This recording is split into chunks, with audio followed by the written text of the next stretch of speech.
I'm Claire. And I'm Matthew. You might be wondering what the ELCA Youth Gathering really is. Claire and I have both been to gatherings, and we're here to tell you what it's all about. Young Lutherans have been gathering for more than 100 years. The Lutheran denominations that made up the ELCA each had rich traditions of bringing together their youth. We've gathered in places from Los Angeles to Boston under themes like Call to Freedom and Jesus, Justice, Jazz, with speakers from Dr. Martin Luther King Jr. to Pastor Nadia Bowles-Weber. It seems surreal to be a part of that much history. I felt like I was a part of something bigger than myself when I was at the gathering. And while styles have changed, the purpose of the gathering has not. The mission of the gathering is faith formation in young people. We do this through worship, hands-on learning, Bible study, fellowship, and service, all of which you'll experience in new and unique ways at the gathering.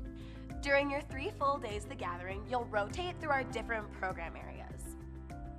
Interactive learning is a huge convention center exhibit hall that is turned into a holy playground. Through hands-on activities, you'll meet our partners in ministry who are doing amazing things across the world and are excited for you to be a part of their mission. In the past, partners have done everything from virtual reality that puts you in the shoes of a farmer in rural Tanzania, to prayer labyrinths, to building house frames that are later donated to a family in need, to community art projects. Interactive learning is also where you can find more high-energy activities like sports and blow-up obstacles. Yeah, the space can be kind of overwhelming when you first walk in, but I was so proud to be a part of a church that's out there doing all these things. Sometimes I feel helpless in the world, but in interactive learning, I saw ways we could all get involved and make a change. I found things that I could do and bring back to my congregation. On Synod Day, you'll spend time with those in your geographic area for a fun day of Bible study, worship, and community building. Youth lead the program, and your Synod's bishop will be there to help bring the theme of the day to life. One of my favorite things about Synod Day is that I got to connect with people that live near me. I've even been able to stay in touch with a few of them and have seen them at other events. Service learning is more than a work project. It's about learning the story of organizations in our host city and participating in their mission for a day. On your service learning day, you might be planting an urban garden, listening to stories, cleaning a park, or learning about the culture of a community. It's an impactful, busy, exciting day. I saw the Holy Spirit working in ways I had never seen it before through people I didn't even know. Each night, everyone comes to the stadium for mass gathering, where we dive deeper into our daily themes through inspirational speakers and great music. Our final morning together, we gather for worship. For me, there's nothing like saying the Lord's Prayer and taking communion with 30,000 of my closest friends. I don't think I've ever felt closer to God. The love in the stadium is real. Other awesome things you'll do at the gathering include joining others at a daily Bible study that helps you unpack God's Word, and a nightly congregational devotion and debrief called Final 15 that lets you wrestle with tough questions and discernment. I loved being able to end the day with my congregation and honestly unpack everything that we had experienced throughout the day. Prior to the gathering, there are 2 opportunities for specific communities to gather. The Multicultural Youth Leadership Event, or MILE, is for young people of color or people whose primary language is not English. The Table blesses and empowers youth with disabilities and gives them a preview of the host city. Both of these events are vital to the ministry of the gathering. Identity is important, and going to MILE made me feel named and claimed in the ELCA. It's not only about knowing you're not alone, but knowing that you are welcomed and needed in this church. Now, I know we just threw a lot of information at you, so if you want more information on the MILE, the Table, or the gathering, just visit our website or contact us on social media. What we want you to know is that the gathering can be life-changing for you as it was for us. It was a turning point in my faith journey, and it helped strengthen my sense of belonging to this faith and my church. Absolutely, I couldn't agree more. The gathering is a place for you to come 100% just as you are and grow in your relationship with God. We hope to see you at the next gathering.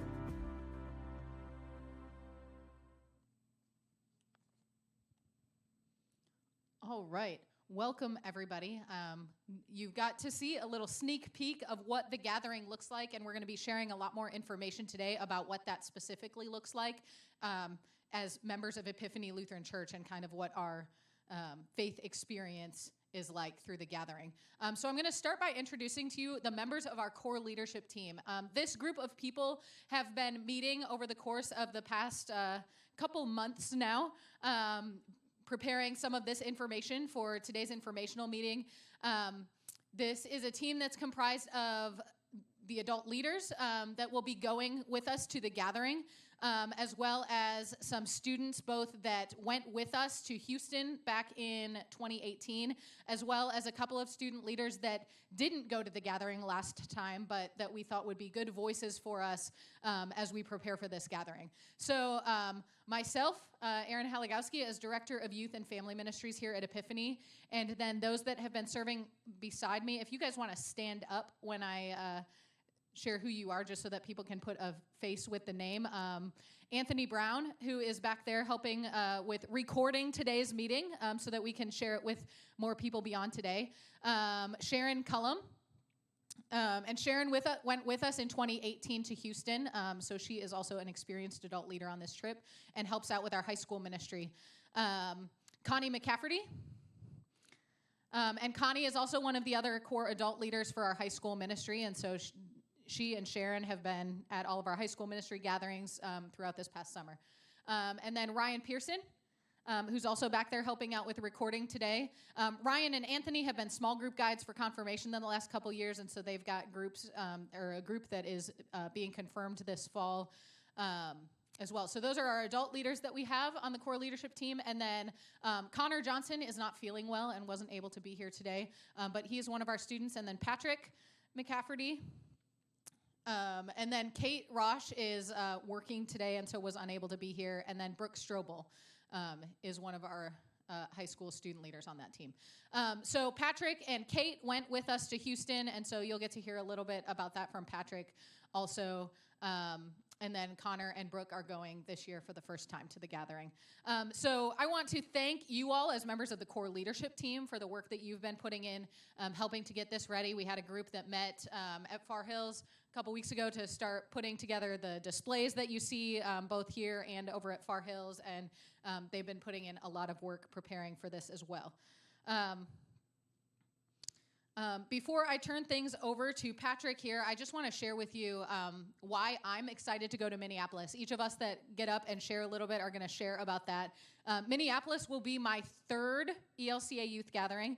All three of those have been with Epiphany Lutheran Church. So I did not attend an ELCA youth gathering as a youth because I didn't grow up in the ELCA.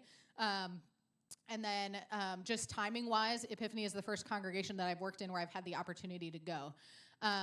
But I want to encourage you to say that, and I know I've had these conversations with a number of you before, that there are like sort of three experiences that I think, if it were up to me, every high schooler would have on the timeline of their faith journey. One of those is going to summer camp. One of those is a mission trip called Spoke Folk. And the third is the gathering. And then I would add on top of that also a service trip of some sort. So we try to have those kinds of opportunities available for you. This is really a once-in-a-lifetime opportunity to be able to worship with 30,000 of your peers, to be walking around Detroit or Houston, the various places where we've been, and you're going out for your service day, and you're at this service site, but on your way there, you pass like other groups walking, and because they're wearing this orange shirt, that they're part of the gathering too. And it's just this idea of being part of something bigger than yourself. And so I would just really encourage you. One of the things that we had a group of seniors that just graduated this past year that would have been able to go twice. And I know a number of them were very excited about that had gone with us in 2018. And then when COVID happened and they had to move the gathering a year, they missed out on that opportunity to go their second time. And I know that hit some of them very hard. And so I would just encourage you that even if you are of an age where you could go in 2022 and then again in 2024, which is going to be the next gathering, take the opportunity to go the first time, because it really is a once-in-a-lifetime experience that we can't replicate. We can't replicate it here on a Sunday morning. We can't replicate it in youth ministry. And it's just an opportunity to see the wider church of the ELCA and see how we fit into that. So with that, Patrick's going to come up here in a minute. The other thing that we have done is a number of our college students that went to Houston in 2018, many of them are moved back into school now, but several of them recorded videos for us to share a little bit about their experience and why they hope that you will go with us to Minneapolis. So we're going to have a short video, and then Patrick will be up to share some more details. Hey everyone, I'm Grace. I attended the ELCA Youth Gathering in 2018.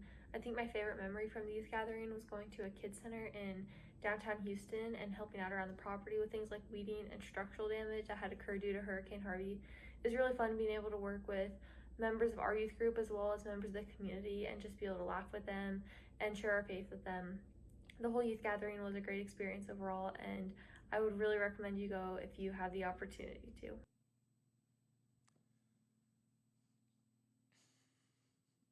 Who gets to go to the gathering? Entering grades 8 through 12. What is it? The 2022 ELCA Youth Gathering, and it is in Minneapolis, Minnesota. The dates are July 22nd through the 29th of 2022. We have already secured a 54-passenger bus from Crosswell VIP Motor Coach Services. Our goal for registration is 40 youth participants. Check out our gathering displays and at both the campuses for more information, to see who is on the bus also, and to watch the bus fill up in the coming weeks. Each congregation will be assigned hotel rooms in a local hotel by the ELCA Youth Gathering in January of 2022. The gathering is hoping to house congregations in the same hotel as others from their synod. Roommate assignments and requests will be handled after we receive our block of rooms and know the congregation of those rooms, 1 bed versus 2 beds. I am going to Minneapolis because last time I went, I had a really fun experience, and it really grew my faith journey just to see where it is continuing. Yeah.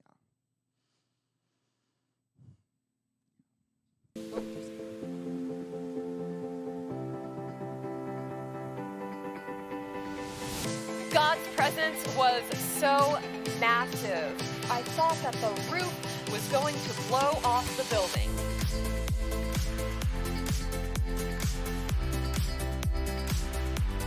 It's the love of God that will remain when all things pass away. You really get involved and you learn about the culture of the city that you're coming into. You matter. You are loved.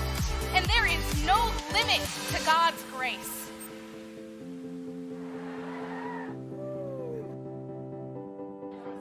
If our joy is only for us, then it is not God's joy. God's joy is for everyone. God was there through prayer from my church and friends. God was everywhere.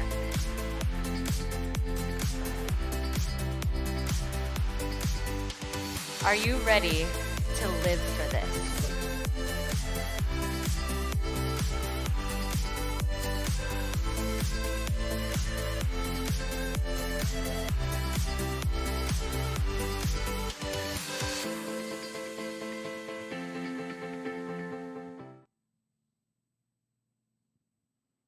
All right, so what's this going to cost us? Hi, I'm Connie McCafferty. So our registration fee is $350, and that's the early bird discount, right? Okay, and then our housing is approximately $230 total, which is $160 per room per night, and applicable fees and taxes. That's for quad occupancy for 4 nights. Erin does a phenomenal job about budgeting all this. As a parent who was reluctant to let their little baby go a couple years ago, you're in good hands, first of all. So 3 meals per day. I never heard once with my growing boy of complaining of not having a meal. So having food, so 3 meals per day, 8 days, that's $240. Transportation, We're looking at a total of $260 per person. That's 11, you can read the totals there, what that's going to cost, but what the breakdown is. Other expenses, so sometimes, I don't know if we're going to get into this later, but we might try and do a sightseeing trip while we're there. I know in Houston, they went to NASA, which is pretty cool. Group t-shirts, giveaways. We love going to these festivals and just sharing things. Last time I think we did glasses. I know we've done pins before, things like that. And our Sunday offering, adult leader training, care, and miscellaneous expenses.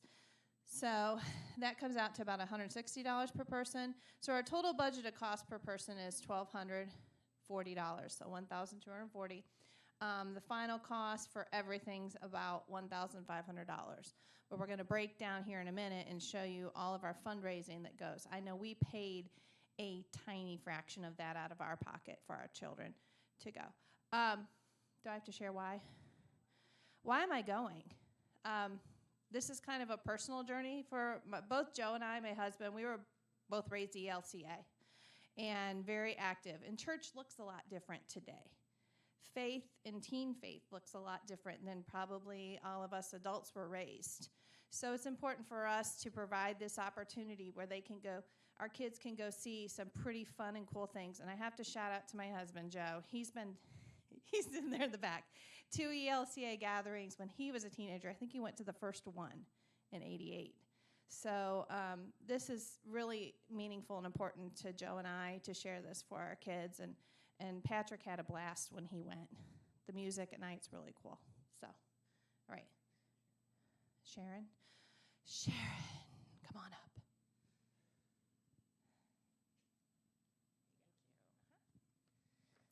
Hi, I'm Sharon Cullum. Was at the last youth gathering. Be blessed to be able to be there at the last youth gathering. Patrick, I will say, I think part of the reason he never went hungry is he was in my family group. So we might have done ice cream a little bit and got some good stuff. So yes, family groups mean a lot. And so it's neat. As I sit up there and I see the slides and I watch things go, it gives me goosebumps on the feeling of being able to be there.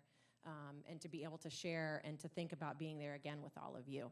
So what are we doing when we're making this money and we're fundraising?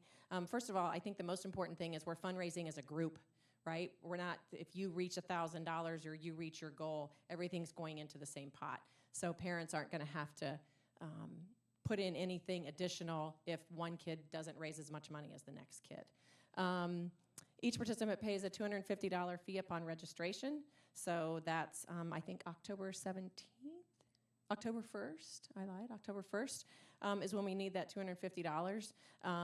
Last time that we went, my oldest son went, that was the only check that we wrote. We didn't write another check, and I think that's super important. I will say the congregation at Epiphany is amazing in just wrapping their arms around us and supporting us to be able to go and for our youth to be able to experience this. From Apple Tree Society all the way down to Youth Dedicated, there are so many opportunities that Epiphany has and takes advantage of to be able to do that. $1,000 a person is the goal, but again, that it's just dumped into a big bucket, if you may, of fundraising. The final payment of $250, which, like I said, we didn't have to do the last time at all. And if memory serves me correctly, I think we were around a little bit more because of we were traveling farther. Is that right? But we were still able to raise enough funds to get to Houston without parents writing another check for that. So where does the money come from? Again, there's that $250 deposit that initially covers everything. Youth dedicated funds are funds that have been set aside already for events just like this.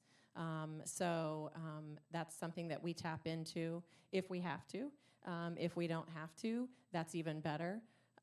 So there's $150 of that $1,500 that will go from Youth Dedicated. There's a Money Wall fundraiser. Put your hand up if you've seen the Money Wall fundraiser at all.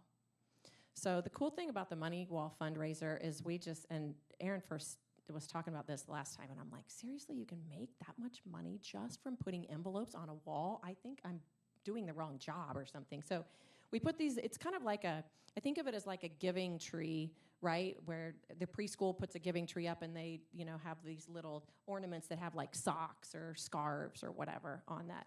So this is basically just envelopes that we put up on the wall from $1 to $150, I think, right? And so in each one of those envelopes, then people take that envelope, put that amount of money in, and bring it back. Again, that's coming from your congregation. That's coming from them to be able to say, here, I may or may not have a youth going. I may be like Connie and Joe and went years ago and it was meaningful to me, but that's just sheerly from people just out of the generosity of their heart saying, I want to put. And some people were grabbing 2 envelopes or 3 envelopes. It wasn't just one. Apple Tree Society, I mentioned them. Those are the more mature folks that always wrap their arms around us and feel God tugging on them to be able to support us to go. And they've been great.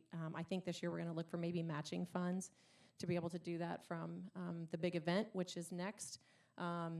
Dinner, dancing, auction. So last, and when we went to Houston, it was called the Hoot Nanny. We went in kind of, interesting to see what we could do, maybe around 10, 11,000, give or take, maybe a little bit more. Oh my goodness. So what are some of the things that you can get, at that auction? You can get your yard mulched for free, if you may. For free through paying through services through these kids going. So the kids offering services, and those services were everything from mulching to babysitting, doing work. If you have a neighbor that's unable to do work, they were buying services to be able to provide for their neighbors. So again, just a really neat outreach there. So lots of money there, estimated here up to $16,000 if we don't go over, which breaks down to $400 in that $1,500 total. And then the last is the $250 payment that comes at the end. Again, I can't keep saying that enough that we didn't have to write another check there at the end. They were more than generous about that. These numbers are based on 40 students going. Obviously, if less go, that number's going to go up. If we fill the bus like this, which is totally fine, right, up to that 54 person, that those numbers would go down. So those numbers can fluctuate based on that. Why did I go to the youth gathering last time? I didn't grow up. I grew up Lutheran, but we did not go to church. Maybe Christmas and Easter, but not a whole lot. The opportunities that Epiphany has presented on a lot of different levels for me, with just digging in with my kids. That's the reason that we chose Epiphany initially, was because of the size of the youth program and what the youth program offered. That was before Erin got here. Thanks be to Jesus, Erin came and the organization, and I would wholeheartedly trust my children with her. I echo exactly what Connie says. But as we got there, you're watching the video, and sometimes it feels like you're seeing kind of the same things. But you look at, there's a day of service, a day of interactive learning, and then a day to be with just the people in our synod. It's extremely powerful to do each one of those things. I listened to Grace talk about the service. As we're painting this fence, or we were painting inside, Luke Davenport up the back of me was all painted. It's just, it's not go and do the service. It's go and do the service and be yourself and still be the silliness and be the character that you are, within reason, making sure nobody's getting hurt or anything like that. But over and above that, so we would do that during the day, and then we would get together in these mass gatherings at night. The mass gatherings were very, very powerful. 31,000 youth in the same building worshiping the same God. So when I think about that and I look at that as an adult, there is nothing more powerful than youth raising their hands and praising Christ. I have this image in my mind of one of the last nights that we were there. And so it was I was behind all of our participants, and they were standing, and they had their hands up, and they were holding hands and swinging their arms as they were standing there up on the stage. And I thought, and it gets me every time, That's the image that I want our kids to know. That's the image that I want them to know, is that Christ loves you, that you are unique, that you are perfect just like you are, and to be able to take that back into your community where you are, and remember that deep in your heart. Remember that that's what that's all about. And it gives me goosebumps standing up here and talking about that. It's powerful. It's powerful to know that kids between 14 and 18 years old are making the choice to raise their arms and to praise Jesus. There is nothing better than that. Not an A on a test, not a goal on the soccer team, not a touchdown.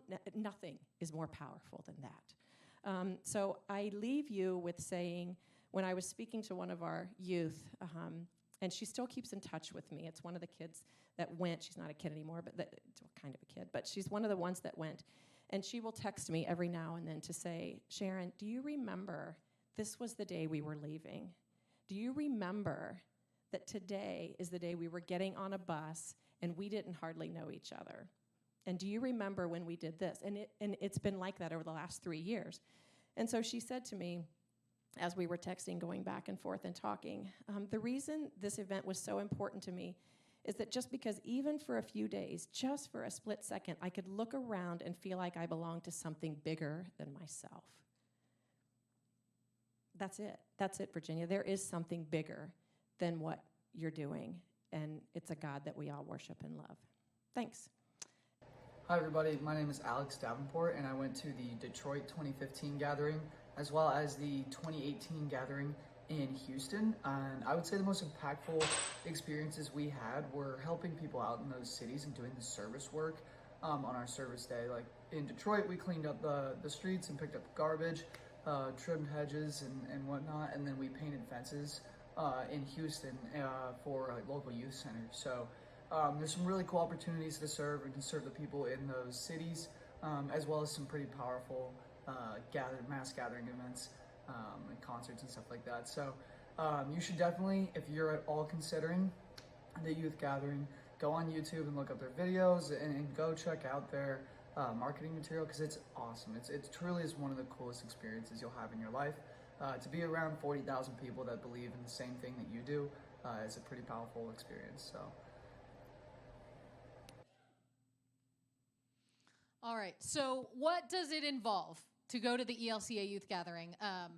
It has been very important to me as Director of Youth and Family Ministries here at Epiphany that I think the thing that makes the gathering most impactful is not just the experience itself, but it is the journey that we take as a group to get there. For us at Epiphany Lutheran Church, the ELCA Youth Gathering is more than just a trip that we take next summer. Like, we don't just sign up now and then all hop on a bus, show up on July 22nd, and head to Minneapolis together. It's really about a year-long faith formation experience for us. So when you go online to register for the youth gathering, which the registration form is up on our website now, we'll talk about that some more in a little bit, there is a covenant that goes along with registering for the gathering. There is also a downloadable version of that covenant on the website. And so I want to just briefly go over what's included in that, and then when we get to the questions at the end, if you have more questions about that, I'd be happy to go into that in more depth. But there are 4 basic parts of that covenant that when you commit to attending the youth gathering with us next summer, you are committing to living as a disciple in the community of faith at Epiphany Lutheran Church. So what does that mean? It means we hope that throughout this coming year, you will worship at Epiphany Lutheran Church, that you will be part of the faith community. You know, some of you are 8th graders, and so you'll still be in the breakthrough program, and so that's kind of where you land throughout this process. Many of you are high schoolers, so we hope that you'll participate in some of the high school ministry stuff that we offer, but it's about building the relationships in our church and in our youth ministry ahead of the gathering and growing in faith together. The second part of that is participating in all group fundraising efforts. So the stuff that Sharon just talked about, the Money Wall fundraiser, we do all the prep for that at our first gathering prep meeting, and so that will be actually part of our time together at that meeting. Some of that will involve, we'll have some people that will get up and make announcements during the worship services and things like that as we kick off that fundraising. But everybody will have parts to play in what we're doing. And then the other major group fundraising effort is the big event. That is all hands on deck when we do that event. So that is parents, that is students, that is everybody is involved in making that event happen. So there are various planning teams for that, and so everybody will sign up for like I want to be on the decorations team, or I want to be on the food team, or I want to be on the auction team, or the entertainment team. I'm trying to think if there were any others there. I think there was an administrative team for that event too. And so everybody will have a place in one of those. You'll notice when I start talking about the gathering prep meetings next, we have a meeting in October, and then we don't have another like official gathering prep meeting again until January. The reason for that is because we spend that time from October to January doing the planning for the big event. And so that stuff will happen in those committee groups or those team groups and stuff like that. Then the third part is attending all gathering preparation meetings. I handed everybody a little magnet that looks like this that can go on your refrigerator that has a list of all our gathering preparation meetings. We spend those times together really preparing for what is to come at the gathering. So the gathering puts out a curriculum for us that like kind of leads up to the things that you'll hear from the main stage at the mass gatherings, the things that you'll experience while you're at the gathering, that just kind of helps prepare us as a group. Some of that is group building and getting to know each other.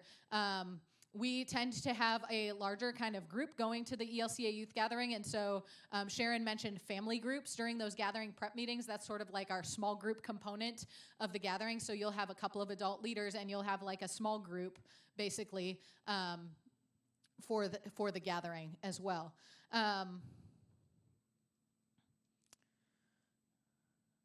All the gathering prep meetings. So those dates, they're once a month starting in January. So we don't. I don't want to add a ton more stuff because I know we already have opportunities for breakthrough. We have opportunities for high school ministry, but those gathering prep meetings are really important. Those will all take place at this noon time frame, the same as this meeting. We'll plan for those to be noon to 2.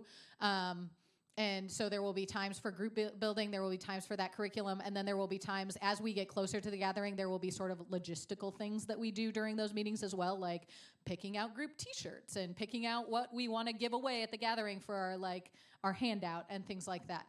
And then obviously the fourth piece of that covenant is actually attending the 2022 ELCA youth gathering in Minneapolis. We hope that, that's a part of the commitment that we're making to each other, is that we'll go on that trip. So as I said, those things are further outlined in the youth gathering covenant, and it lists all those details that I just said. You can get to that covenant by scanning, if you scan the QR code on here, it will take you to the page on Epiphany's website, which is going to be kind of our landing pad for all things gathering this year. So that's where you went to sign up for today's meeting. That's where you'll go to register for the gathering itself.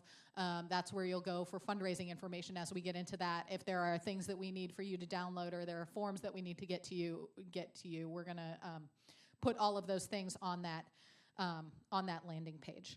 I also want to share with you that on that landing page right now, we have put some pre-registration resources on there. You may have seen some of those already. They've been up for a little while. But I just want to share with you about what those are. So we have put together one. It was a frequently asked questions document. And that was kind of the brainchild of Connor from our first gathering prep meeting, that he was like, it might be nice if we could go on somewhere and, oh, what is housing going to be like? Or what is this going to be like? Or how much is it going to cost? Or what if I don't know anybody else that's going? Or things like that. So there's a document on there that you can look at that has a list of kind of those frequently asked questions. The other thing, and this is really important as well, is I put together a parent resource and student resource really as well. One of the things that I want to acknowledge is knowing that the dates for the gathering are at the end of July. That can be a busy time for high schoolers with things like sports or things like marching band or things like that. And so what we did was we put together a resource for you that includes form letters that you can send to your coach or your band director or whoever. that it kind of lays out what is this gathering thing that you're thinking about doing. It also has like sort of a discussion guide that you can use when you're talking with some of those leaders, really to help give you the language to say that, you know, like, this team is important to me, or marching band is important to me.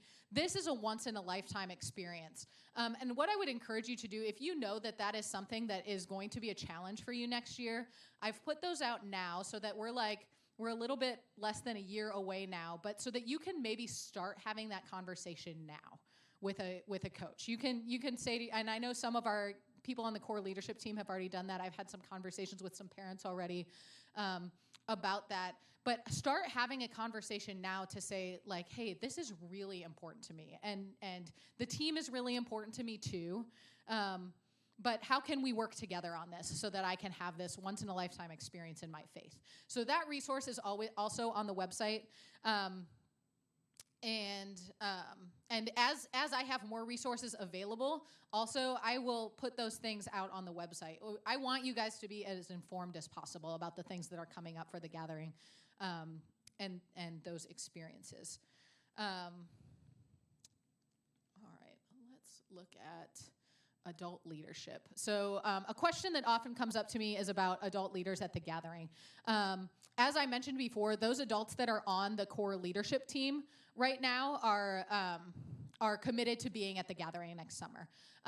Our goal is 40 student participants. I try to aim, personally, the gathering requires a 1 adult to every 7 youth ratio. My target is always 1 to 4 or 1 to 5 adults to 1 adult to every 4 to 5 students.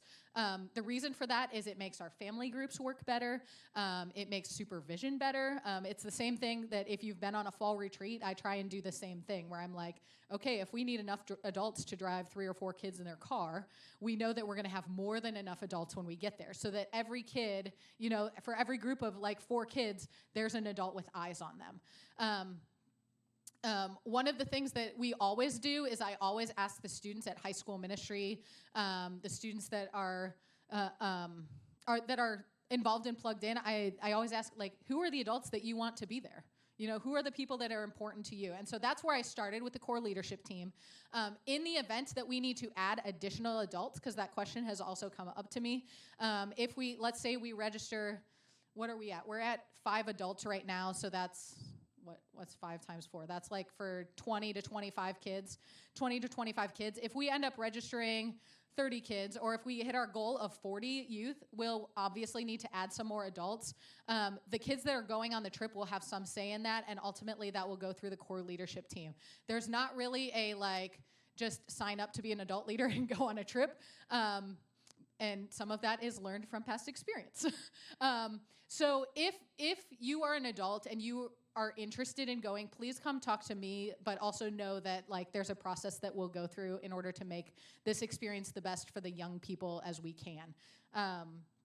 That also comes from the gathering office itself, that like, this is a gathering for youth. It's not a gathering for adults. And so the main focus when we're doing that is to make sure that the experience is the best for our young people as possible. And so we take all of that into account when we are putting that together. So that said, with the registration deadline of October 1st, we will start to know as we're getting closer to October 1st, like, hey, are we gonna need to add more adults? Are we gonna be good with 5 adults and whatever? And so we will kind of go on from there. Youth gathering timeline. This is what is on the magnet that I handed to you. This is sort of from starting today at the informational meeting, August 29th, all the way to July 29th, when our bus will be pulling back into the Far Hills campus after our time in Minneapolis. This is everything that is involved in us making that happen. So as you'll see, October 1st is an important date. That is our internal registration deadline so that we can get things turned around and get them input into the gatherings online registration system in time for early bird registration. That saves us about $40 a kid. So October 1st, registration deadline. October 17th will be our first gathering prep meeting. That is a meeting for registered students and a parent and two parents, because we'll be, going into a little bit more information. We'll have fundraising signups and things like that at that meeting. October 24th is when we will kick off fundraising with the money wall. So that will be the day that we'll do like announcements in worship and things like that. We'll have the money walls set up at each campus. And then we will be working from October 24th through until February 5th on that big event. There will be a gathering prep meeting in January on January 16th. February 5th, the big event dinner auction. February 27th will be our next gathering prep meeting after that. And then you can see there's a monthly gathering prep meeting, March 20th, April 24th, May 15th, June 12th. July 17th will be our final trip meeting. So that will, again, be students and parents. That's the Sunday before we leave to go to the gathering. And that's when we'll go through all those fun final details like making sure you have money, making sure you know who your prayer partner is, making sure you know who's in your family group. You'll know some of that stuff ahead of time, but making sure you'll know, like, you have to be here at this time. This will be our daily schedule. We'll have our daily schedule mapped out for you, so you'll know everything that we're going to be doing. You'll know where we're staying on the way up to Minneapolis and all of that stuff, and we'll just kind of walk through that. That final trip meeting would also include, like, last time when we went to Houston, we had 2 other churches travel with us on our bus because we didn't fill all the seats on our bus, and so they shared the cost of the bus with us. We included those groups in that last meeting so that you guys would have an opportunity to meet them and get to know those kids a little bit that would be traveling with us, and so that they had all that important information as well. Then July 20th to 21st, pack your bags. Or maybe some of you would be packing them on the 21st after midnight if you're anything like I am sometimes. And then July 22nd would be the day that we leave for Minneapolis. That allows us 2 days of travel time ahead of the official start of the gathering. We do that because there's some group building stuff that we like to do before we get to the city also. And so just as an example, when we did that for Houston, we had 2 overnight stops at churches. So we stayed in churches. We took air mattresses with us because we had the space to do that on the bus. We camped out in a couple of churches on the way to Houston. So we got to see a couple other cities as well on our way there. That allowed us time when we got into Houston to be able to do NASA before the start of the gathering and things like that. So that's when we do some of our sightseeing time. And then our currently scheduled return is the 29th. That is like one night overnight on the way back. That could fluctuate depending on how we decide we want to travel. I know with the way the gathering ends, we probably get out of Minneapolis, rolling out of there probably between 1 and 1:30, 2 o'clock-ish. The drive time from Minneapolis to here would put us back at like 4 o'clock in the morning. So we have the option of doing that, or we could like stop at one of those same churches even and just crash for the night so that we get back at like a reasonable time in the morning for like people to be picked up, unless you are the kind of parent that likes to wake up at 4 o'clock in the morning. That would also give us some time to do sort of some decompression and debriefing at the end of the gathering as a group as well, once we're outside of that environment. All right, so now we're going to hear from another one of our students that's that went to Houston. Hey guys, my name is Bella, and I went on the ELCA Youth Gathering to Houston in 2018. And I would encourage you to go on this youth gathering to Minneapolis because it was so much fun and you will literally never get an experience like it. Thousands of people, youth just like you, all there for the same reason, worshiping and volunteering and just having so much fun in an incredible place, and you will literally never get that opportunity again unless you can go again in 3 years. I didn't get to go on this one, and so go for me. Love you guys. Thank you, Bella, for recording that, I think, as her mom was driving her to college. Bella is, like I mentioned, she's one of those students that just graduated this spring that she would have been going to Minneapolis this summer had they not moved it. And so that's why she said, go for me, because she was one that was really counting on that second opportunity to go. I want to talk a little bit about registration. So as I said, the registration form is now live on epiphanydayton.org/2022 ELCA Youth Gathering. Registration must be received with your $250 deposit by October 1st.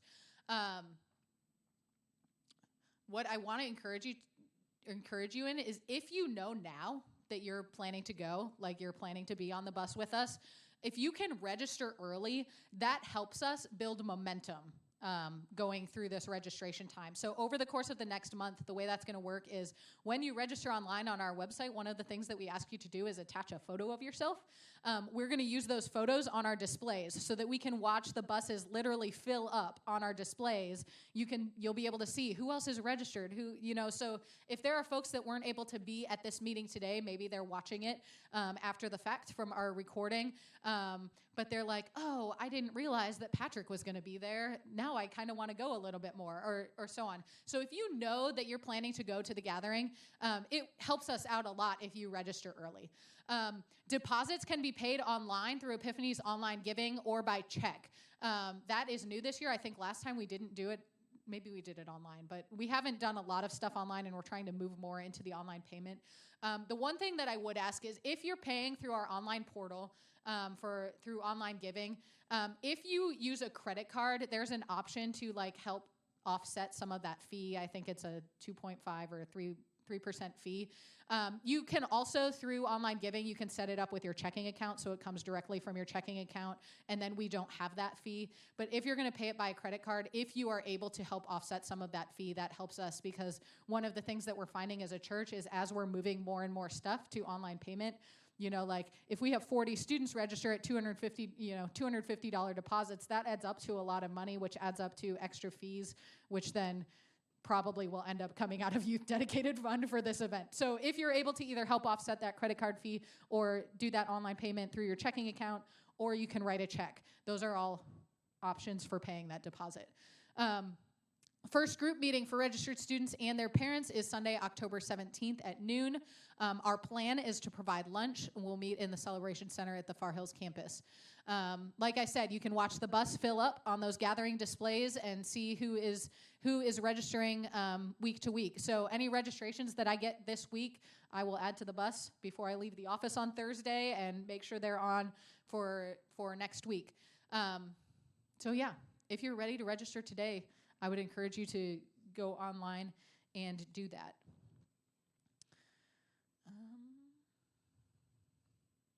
All right, we're going to hear from another one of our youth that went last time. Hey everyone, my favorite part of the ELCA Youth Gathering was all of the friendships I made. I got to strengthen all of my Epiphany friendships, and I also made new friends down in Houston. I met my friend Kara, she's from Iowa, and we still keep in touch almost every day, and we've even flown across the country to see each other a few times. And I just think it's a great way to grow your Christian community. All right, so you get to hear from me one more time.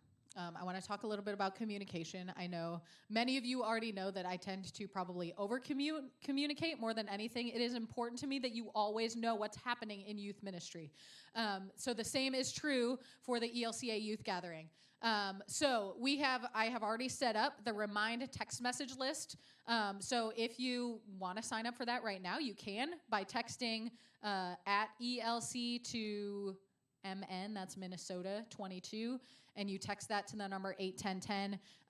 That information will also be in upcoming emails and things like that. We will use that text message leading up to the gathering for things like reminders for upcoming prep meetings and things like that, other kinds of announcements. Then once we are leaving for the gathering itself, I will let parents know at that last meeting, if you do not want to be bombarded by text messages for the next week, then you can you can take yourself off of that list if you want as parents, because we will use that for all of our communication while we're in Minneapolis. So I think in Houston, we used it for things like reminding students what group t-shirt they were wearing tomorrow, or hey, we're meeting at this place at this time, so all the family groups would know, and things like that. But that will be a really important text message list throughout the course of our process. Like I said, everybody's going home with a refrigerator magnet. Mine stayed up on my refrigerator far too long after the last youth gathering, and so I'm excited to be able to replace it with new dates. There is a QR code on there, like I've already mentioned, that will take you to our online hub for all things youth gathering related. And so that page will be updated as necessary throughout the year. You can watch on Epiphany's youth ministry Instagram and Facebook group for regular updates about gathering news and things like that. I've been trying to share some things as they come out from the gathering office as well. And then once we hit that October 1st registration deadline, between now and then, you'll probably see several emails and things like reminding people, hey, register for the youth gathering. Hey, register for the youth gathering, because we're going to be really pushing that over these next couple weeks. Like Patrick mentioned, our goal for this time is to take 40 students. I know that is a stretch a little bit for us, but we also, the core leadership team, looked at our roster of high school students and 8th graders that are eligible to go, and we kind of went through and said, like, who are the ones that we really think will end up going? Many of you are here today. We have some that couldn't be here for whatever reason, but we really think that 40 is achievable for us. We took 32 to Houston 3 years ago. 3 years before that, we had taken 12 to Detroit. So, I know it's probably not practical or feasible for us to double 32 to take 64 this time, but I think 40 is probably within reach for us. And then once we hit that October 1st deadline, registered students and parents will get monthly email updates. Sometimes when we hit a busy season, like when we're preparing for the big event, there may be more than once a month as we're gearing up for that, but there will be regular email communication as well. There are gathering display boards at both campuses. Like I said, those will have they have the empty bus on them right now, but we're going to start filling it hopefully starting this week with getting some happy little faces in there on the bus. Yeah. All right, so at this time, we are going to, I'm going to share with you some of the youth gatherings contact information. So if you want to get information directly from the ELCA youth gathering, this is their social media, everything, their website. And they are putting out information constantly. So if you want information directly from the source, those would be the places to get it. They will also, if you're a parent who has a student with us on the trip, they will be posting stuff constantly during the gathering as well. But that is more information about the gathering. And then we are going to have a time of Q&A. So if any of the core leadership team members want to come up and take a stab at answering any questions we may have, you can. Otherwise, I'll open it up if anybody has any questions.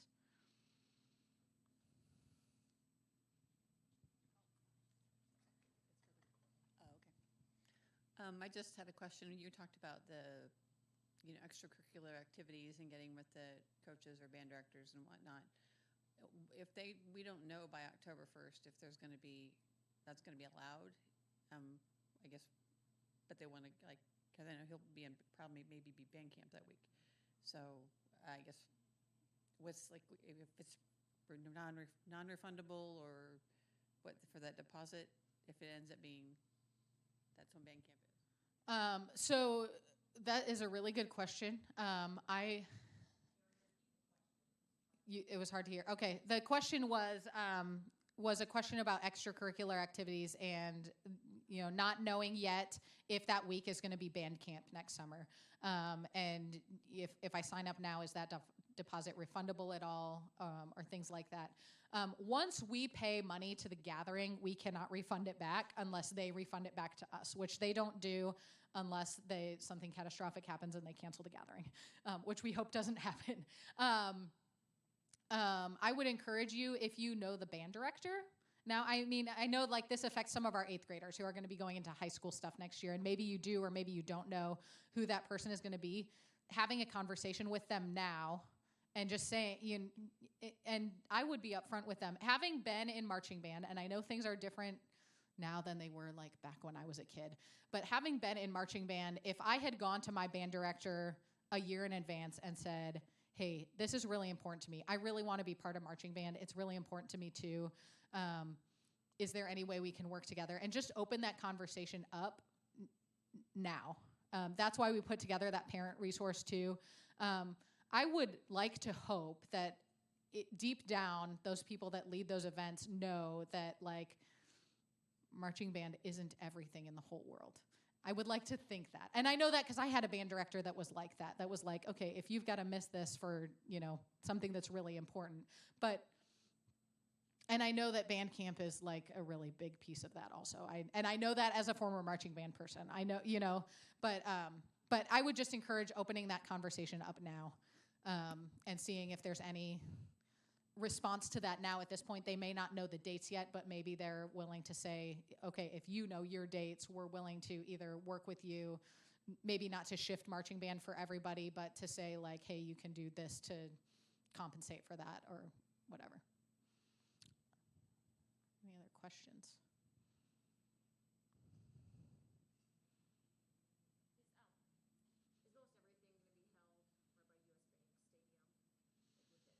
In the downtown area in Minneapolis. Okay, so the question is almost everything going to be held right there in that US Bank Stadium area? So I'm going to an informational meeting about the gathering in like a week and a half. I think those things got pushed out. My understanding is that the main gathering events, so like the interactive learning, the mass gathering, and those things will be right in that area. I do know that for Synod Day, they are using local congregations. So there's a lot of ELCA churches in the Minneapolis-St. Paul area.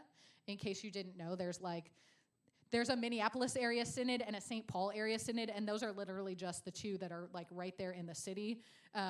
Synods are done by like the number of congregations. So like our synod is all of Southern Ohio from like Ashland south. And so there are a lot of ELCA churches within there. And so they are doing Synod Day events at those churches. Gathering provides transportation to Synod Day.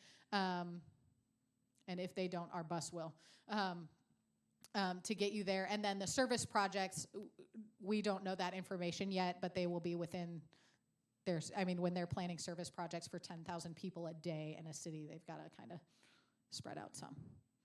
Does that help?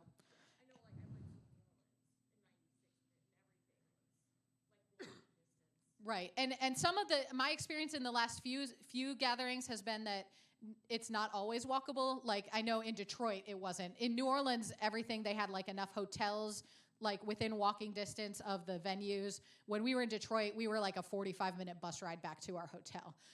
In Houston, we were a little bit closer, but we still had to take our bus in. That has been part of the beauty for us of doing the bus and being able to have our own transportation available as well.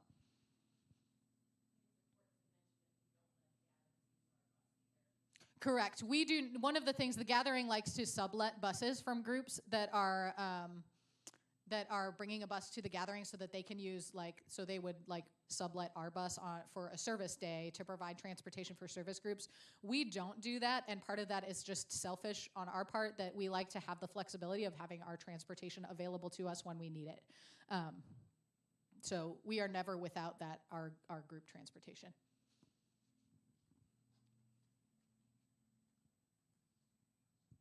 Thank you. I hate to even ask this question, but seeing as how COVID is a big fluctuating thing in our world, have they started talking about, the backup plan? Should this need to be changed, altered, reduced, pushed back, canceled? Are those talks out there? So I know that the gathering office is on top of things. And I fully trust the people, Molly Beck-Dean, who is the director of the ELCA Youth Gathering, and the staff people that she has working with her. What they have said up to, I think as most recently as last week, is we are going ahead with our plans as if everything is happening. They are working in conjunction with the Minnesota Department of Health. They're working in conjunction with the city of Minneapolis. They're working in conjunction with the CDC. And so I'm sure that they have all of those backup plans. At this point, what they're telling congregations is proceed as planned. They have said if for some reason they need to cancel, deposits will be refundable. If what they won't do, they won't move it again another year.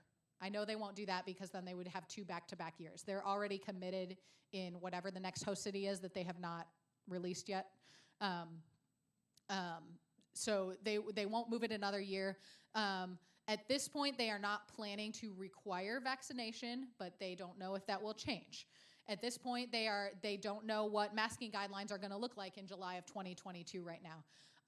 What I do know is that the gathering and myself and our leaders I would never take students into a situation that I didn't think was going to be safe or healthy for them.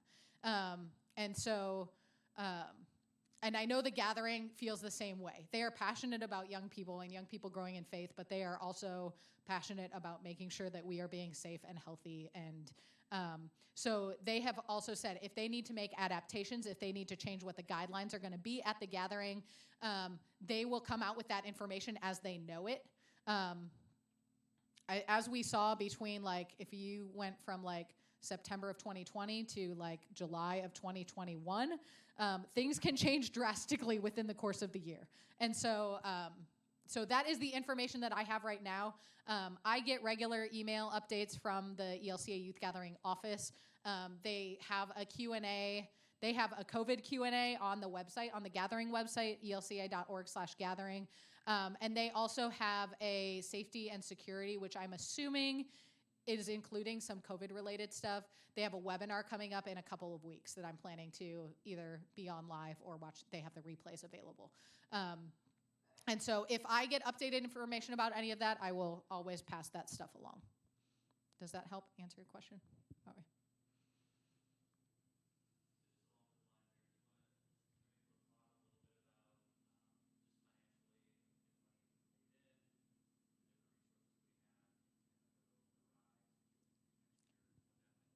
Right. So the financial situation as we are paying money out. So our bus, that's a big expense for us. Our bus, we put down a deposit on the bus. That deposit is refundable until 30 days before the trip.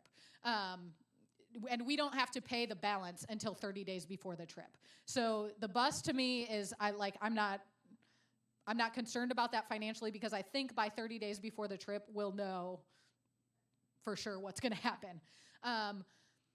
Hotel payments are this year, it's new for this gathering cycle. Our hotel payments are going through the gathering office. So they have a new fancy online registration system and that's what I log into as the primary trip leader to get our group registered. Once you all have registered through me, I then turn those around and register us all with the gathering. That is where our registration fee, the $350, and our hotel payments are paid through. We pay $150 when we register to the ELCA. That the gathering has said if they cancel, that is refundable, or we can transfer it to the next youth gathering. Either way, that deposit would be refundable from me to you guys if that canceled, unless we decided, hey, we're going to go do some XYZ different, and if you want to do that as a group, we can do that. Something that's maybe a little smaller scale or whatever.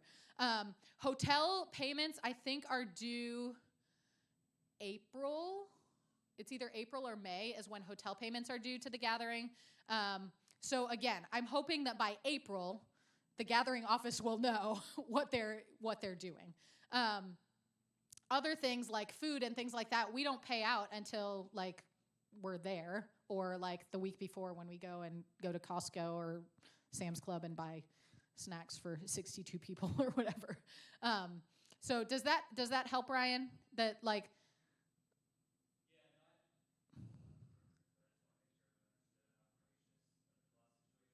right.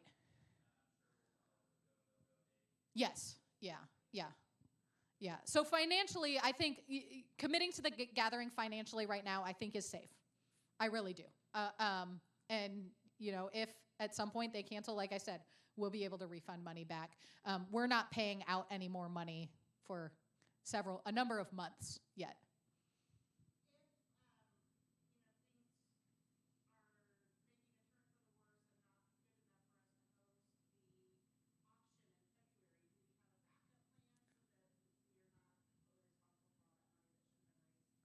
That is a great question. we will do some sort of backup fundraising for sure. We don't have a like set plan now at this point.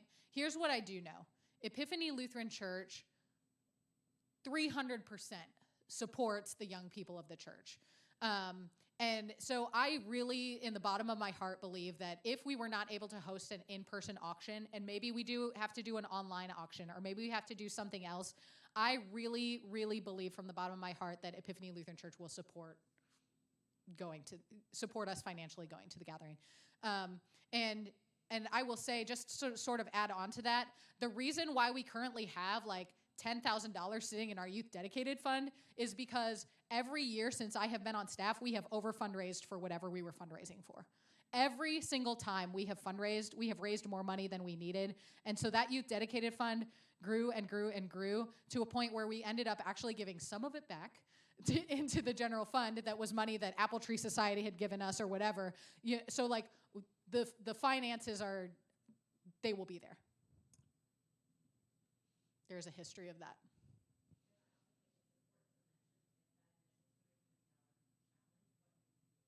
That is great, and I totally intended to mention that. So if the initial deposit of $250 is a barrier to you registering for the gathering, there are several options. First of all, I will never ever turn a person away from any youth trip or event for financial reasons. We have the money and we will make it happen if that is a challenge for you. Also, the ELCA has financial aid opportunities. 2 of our students that went 3 years ago, we got financial aid from the ELCA youth office, which more than covers that $250 deposit.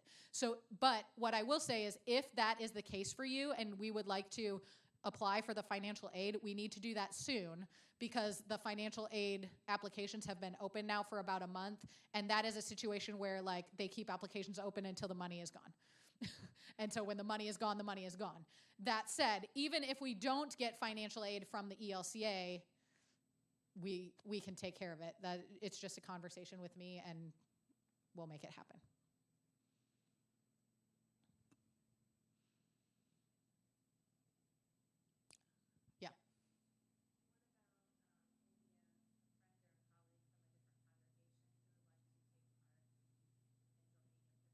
That is a great question. So the question is, what if I have a friend from a different congregation that would like to go to the youth gathering with Epiphany? And I actually had a colleague reach out to me that they only have one youth from their congregation that is eligible and wants to go, and she was like, "Can she go with you guys?" And so I would give the same answer. Yes, if you have a friend that would like to go to the ELCA youth gathering with us, that's great, and we welcome that. They're signing the same covenant. So the same covenant is, I'm going to participate in group fundraising efforts. I'm going to try and be a part of this faith community for this year. I'm going to attend all the gathering prep meetings. I'm going to do all the fundraising. I'm going to be part of this faith community for this year. So yes, friends are welcome, knowing that that's the commitment that we ask.